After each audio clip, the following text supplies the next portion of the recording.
NATO સેનાના બહાર આવ્યા પછી અમને આશા હતી કે તાલિબાન સરકાર અફઘાન લોકોના વિકાસ માટે કામ કરશે, પરંતુ તાલિબાન દ્વારા અફઘાનિસ્તાનને ભારતની કોલોની બનાવી દેવામાં આવ્યું છે. આ શબ્દો છે દર્શક મિત્રો પાકિસ્તાનના રક્ષા મંત્રી ખ્વાજા આસિફના. પાકિસ્તાન અને અફઘાનિસ્તાન વચ્ચે દુરંત રેખા પર હાલ તણાવનો માહોલ છે, ત્યારે પાકિસ્તાન હંમેશાની જેમ ભારતનો વાંક કાઢી રહ્યું છે. પરંતુ આપને જણાવી દઈએ કે હંમેશાથી ભારતે અફઘાનિસ્તાનની વિકાસ યાત્રામાં મહત્વનો ભાગ ભજવ્યો છે. અને આજે આપણે આ વિડીયોમાં જાણીશું અફઘાનિસ્તાનમાં વધતા ભારતના પ્રભાવ વિશે. નમસ્કાર, જમાવટ સાથે હું છું પાર્થ.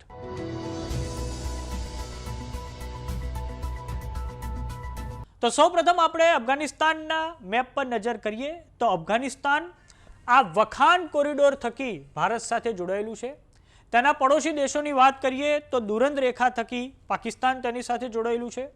આ પછી ઈરાન પણ તેની સાથે જમીની સરહદથી જોડાયેલું છે.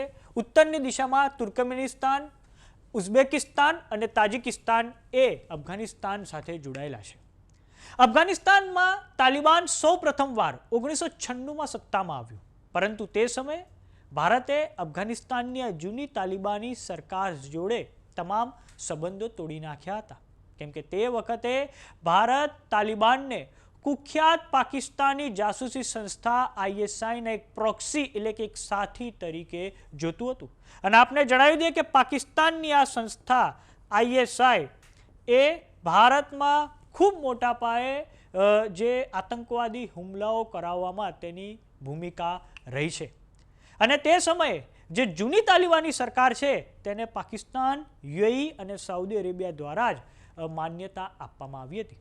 ભારતે કાબુલમાં પોતાની એમ્બેસી પણ બંધ કરી દીધી હતી અને 2001માં જ્યારે ઓપરેશન એન્ડ્યોરિંગ ફ્રીડમ અંતર્ગત યુએસએ દ્વારા અફઘાનિસ્તાનમાં આક્રમણ કરવામાં આવ્યું હતું તો તેનું ભારતે સમર્થન કર્યું હતું. ત્યારબાદ તાલિબાનની સરકાર ઉખડી જતા હામિદ કરઝાઈ અફઘાનિસ્તાનના રાષ્ટ્રપ્રમુખ બન્યા હતા અને આ પછી ભારતે કાબુલમાં પોતાની એમ્બેસી ફરી શરૂ કરી હતી.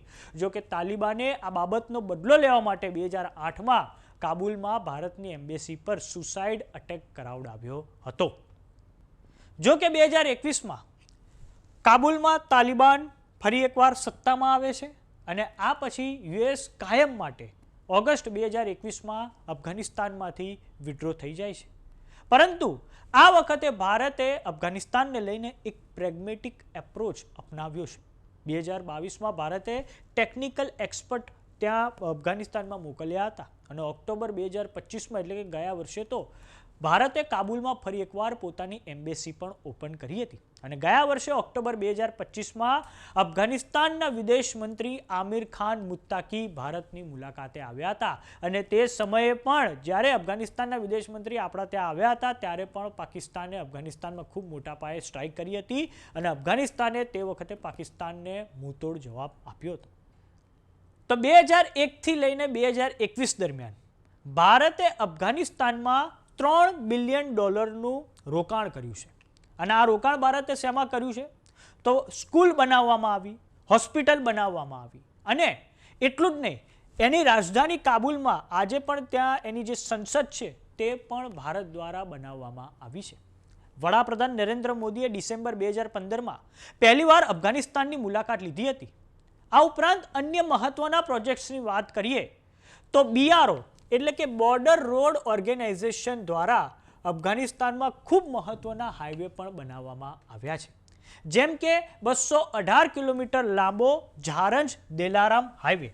આ તમે જોઈ શકો છો અફઘાનિસ્તાનના નકશામાં. આ છે ઝારંજ, જે ઈરાન બોર્ડર પર આવેલું છે, અને ઝારંજથી લઈને દિલારામ કે જે અફઘાનિસ્તાનના જે 4 સૌથી મોટા શહેરો છે તેને કનેક્ટ કરે છે. પહેલું છે કાબુલ, આ પછી આવે છે કંદહાર અને ઉપર આવે છે મજારે શરીફ અને આ બાજુ આવે છે ઈરાનની સરહદની નજીક હેરાત. આ જે 4 શહેરો છે તેને કનેક્ટ કરતા રોડ પણ ભારત દ્વારા વિકસિત કરવામાં આવ્યા છે. અને આ ઉપરાંત જે ઝારંજ દિલારામ હાઈવે છે જે 218 કિલોમીટર લાંબો છે તે પણ ભારત દ્વારા તેને વિકસિત કરવામાં આવ્યો છે. આ ઉપરાંત આ જે હેરાત પ્રાંત આવેલું છે, આ હેરાત પ્રાંતમાં સલમા ડેમ બનાવવામાં આવ્યો હતો, જેનું ઉદ્ઘાટન વડાપ્રધાન નરેન્દ્ર મોદી અને અફઘાનિસ્તાનના પૂર્વ પ્રમુખ અશરફ ગની દ્વારા કરવામાં આવ્યું હતું. અને આ પછી મે 2016માં ઈરાન, અફઘાનિસ્તાન અને ભારત દ્વારા ટ્રાયલેટરલ ટ્રેડ એન્ડ ટ્રાન્ઝિટ એગ્રીમેન્ટ પર હસ્તાક્ષર કરવામાં આવ્યા હતા, જે અંતર્ગત ભારતે ચાબહાર બંદર કે જે ઈરાનમાં આવેલું છે તેનો વિકાસ કરવાની એમણે જવાબદારી આપણે ઉપાડી હતી. અને આ ચાબહાર બંદરનો વિકાસ એટલે આપણે કરવા માંગતા હતા કેમ કે ચાઇના દ્વારા પાકિસ્તાનમાં ગ્વાદર બંદરનો વિકાસ કરવામાં આવ્યો છે. નવી તાલિબાનની સરકારમાં એટલે કે 2021 પછી જ્યારે ગયા વર્ષે ઉત્તર અફઘાનિસ્તાનમાં 6 તીવ્રતાનો ભૂકંપ આવ્યો ત્યારે પણ ભારત દ્વારા ખોરાક, દવાઓ અને વેક્સિન મોકલવામાં આવી હતી. અને આપણા વિદેશ મંત્રી એસ જયશંકર એ પહેલા વિદેશ મંત્રી હતા જેમણે આમિર ખાન મુત્તકી સાથે એ સમય વાત કરી હતી. આમ ભારતે અફઘાનિસ્તાનમાં ચાઇનાના પ્રભાવને પણ આ રીતે ખાળવા તમામ પ્રયાસો કર્યા છે. તો સમાચારોમાં અત્યારે બસ આટલું. જોતા રહો જમાવટ. જો તમે અમને યુટ્યુબ પર જોઈ રહ્યા તો સબસ્ક્રાઇબ કરો, જો તમે અમને ફેસબુક પર જોઈ રહ્યા તો ફોલો કરો. સાથે જ અમારી વોટ્સએપ ચેનલ આવી ગઈ છે, જોઈન કરવાનું ના ભૂલતા. નમસ્કાર.